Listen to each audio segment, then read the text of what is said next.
You see this because the person you're dating has their life is not in order. It's just that simple. And if you observe that their parents never gave them order, I can promise you, you might think that demanding them to become more orderly might push them away. What it'll do is that they'll feel like they finally found the parents they were looking for. They'll feel like they finally found someone who could help them, right? But again, you have to pay attention. Are they willing to take criticism?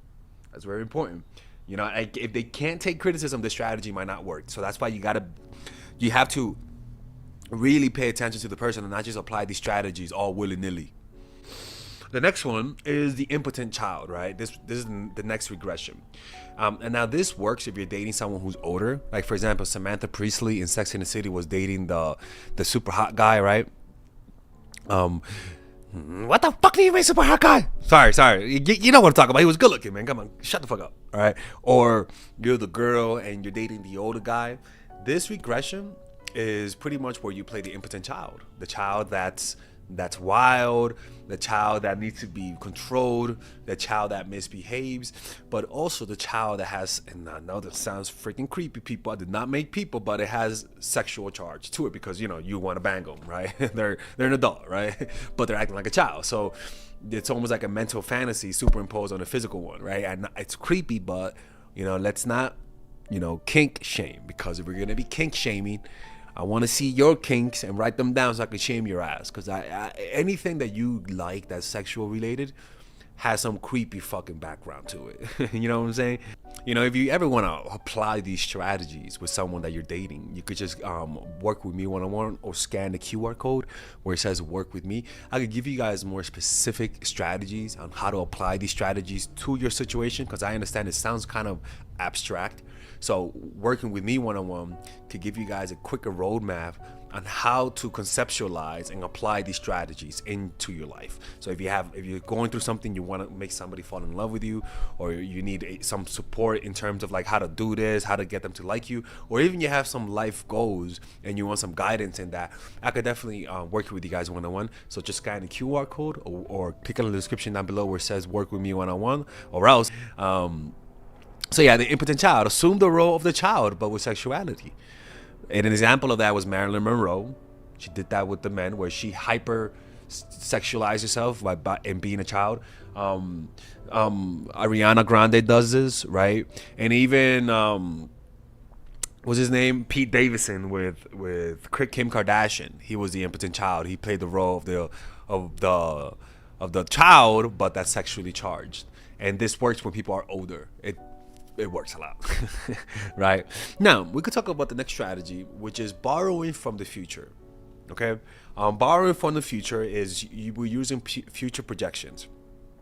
So this is pretty much, this one is about planning vacations, right? When you start planning things with the person and doing things and make sure that the place that you're going to, you're more comfortable than they are. And we're talking about how to make them want you more. Okay, so this makes them want you more, right? And the reason why is because, one, the planning of the vacation is very important.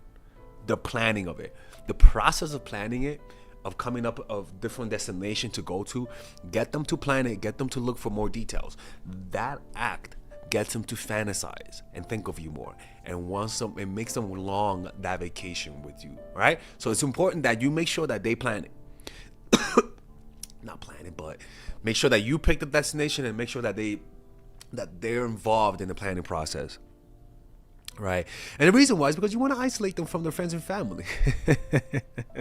Right? And not to be evil, you know what I'm saying, but their friends and family always brings them back some rationality, right? It is them who tells them that you're not good for them. Why? Because the process of falling in love is not rational, right? If we were really being honest, most of the time we wouldn't fall in love. But your friends and family have a rational ear. They see things that you don't see, right? They see me, for example, from a different point of view.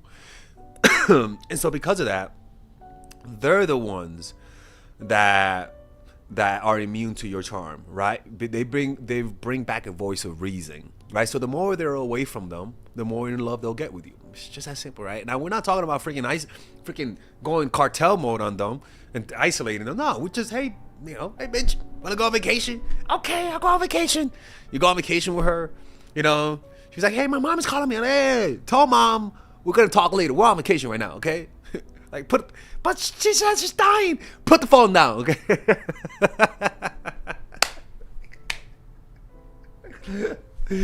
Put the phone down, goddammit. I don't give a fuck if Granny. My granny's fell from the stairs. Well, Granny, tell Granny to wait. All right. And so they're just being somewhere different, alone, different environment, different people, different food, getting them to try new foods, getting them to try new places. As the more different it is, Jesus Christ, it's like taking a Chinese person to Africa. Like, make that shit, the contrast, even more different, so that then they can lean on you for comfort.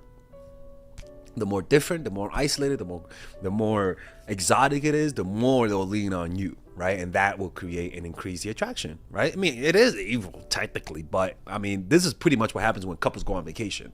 This is pretty much what happens when couples start having kids, and now they're so busy they can't talk to their family members as much, right? It's a natural process of divorcing yourself from your family to be with the person that you're with. It's natural, right? I'm just making it seem more evil than it really is.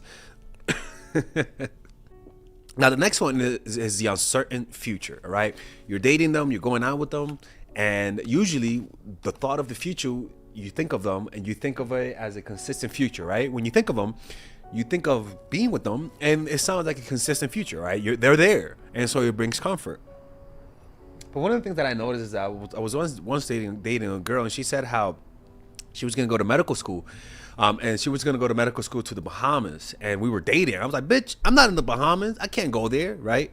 And so every time she brought that up, it made me sad, and it kind of like, it just made me want her more. Like, and it kind of makes sense, right? Now this is the evil part, right? You don't do it as people, but if you're going on vacation, right, for example, or whatever, make sure to emphasize that you're leaving, right? Make sure to emphasize that you're leaving, like. Remind them of that shit, because people forget, right? If let's just say you're somewhere for 2 years, right? Yeah, people will literally date you and forget that you're gonna leave in 2 years until the time comes. Remind them every fucking week. In 2 years from now I'm leaving. Next month, of 2 years from now I'm leaving. Like, I know it sounds like I'm exaggerating, but talking about the future where they're not there creates a sense of desperation, a sense of wanting to grasp onto you more, a sense of desire more. So just make sure to remind people that if you're there temporarily, make sure to remind people that you're gonna leave one day, right? Like, literally. It'll make them grab onto you a little bit more, and where it's like what death does to you, right? Whenever you encounter death, before you die, your senses become more intensified. Why? But it's almost like your senses know it's the last time it's gonna feel this world, so it grasps onto whatever it's there a little bit more. So it processes information with more intensity and with more higher definition. Like the information is crisper before dying.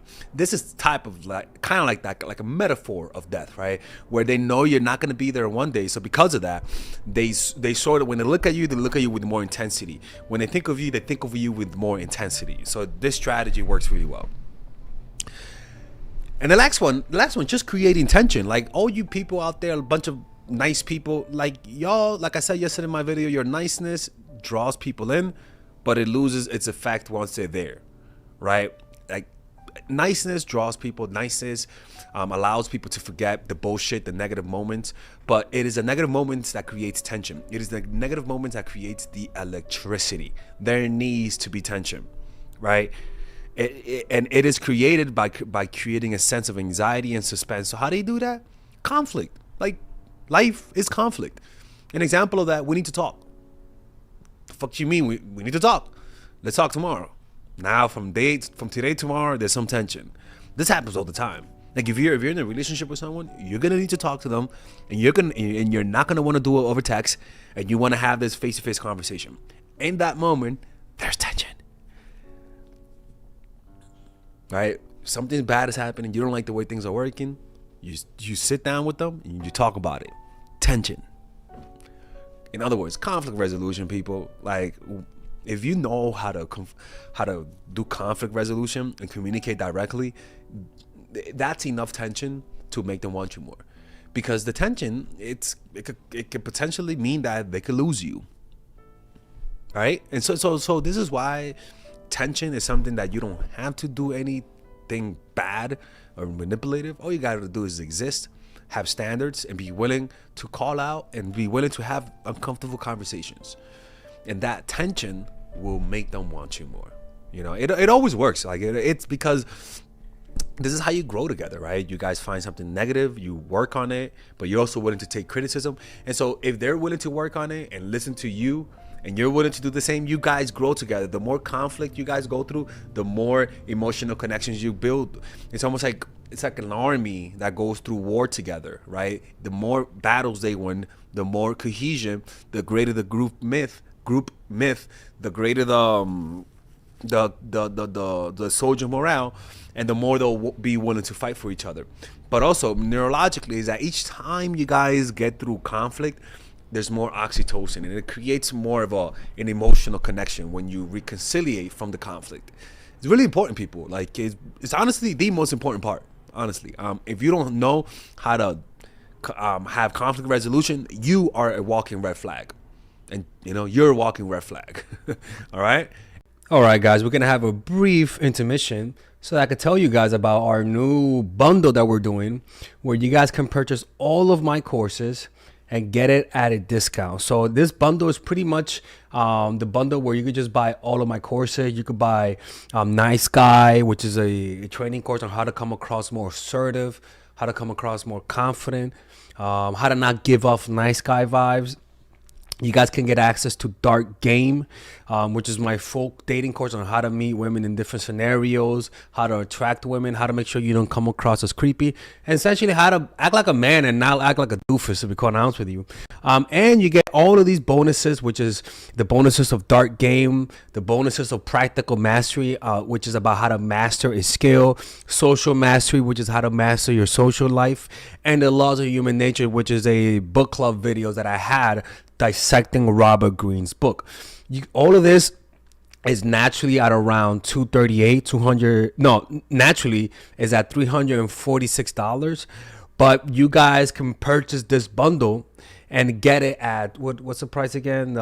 Get it at $238 pretty much. So you guys can purchase it right now. It's a money back 30-day money back guarantee. It's a good way to, rather than just buying them individually and paying extra, you guys can just purchase everything at a discount price. Now, the only thing I don't like is the fact that I'm giving you a lot of information at the same time. That makes me kind of scared, because a lot of times people don't do the things that I teach when you get too much information. But I've gotten too many requests to do this, so I'm just satisfying you guys. Purchase it right now by clicking on the description down below where it says purchase the bundle. All right, let's continue with the video.